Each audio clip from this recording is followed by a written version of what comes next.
अब दूसरे मंत्र में क्या कहा है देखिएगा, दूसरे 15वें अध्याय का, और ये दूसरा मंत्र है। इसमें क्या कि उस संसार रूपी वृक्ष की तीनों गुण रूप, यह अनुवाद गलत किया ना,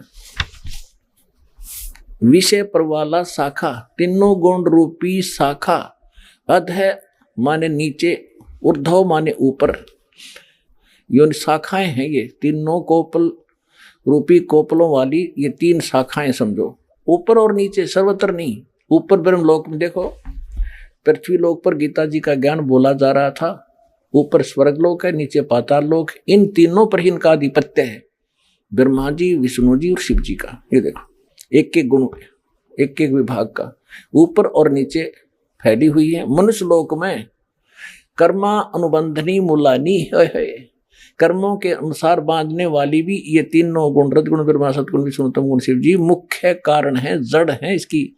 यानी ये संसार रूपी वृक्ष की जड़ नहीं, आपको कर्मानुसार यहां बांधने वाली ये मुख्य कारण है। ये आपको फंसा कर रखते हैं, पार नहीं कर सकते। आप केवल जैसा आप कर्म करोगे वैसा ही फल दे सकते हैं। इसका अर्थ ये, आगे देखो, और नीचे और ऊपर ये फैली हुई है। यहां देखिएगा तीसरे में क्या कहा कि संसार रूप वृक्ष का, संसार वृक्ष का स्वरूप जैसा कहा है वैसा यहां विचार काल में नहीं पाया जाता, क्योंकि न इसका आदि है और न इसका अंत है, और न इसका अच्छी प्रकार की इसकी स्थिति है। इसलिए इस सुविरुद्ध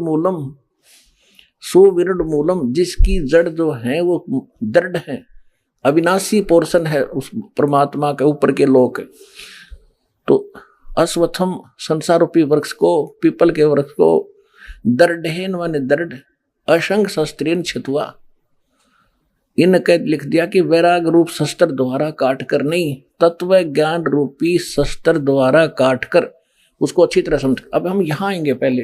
अब तीसरे में क्या कहा है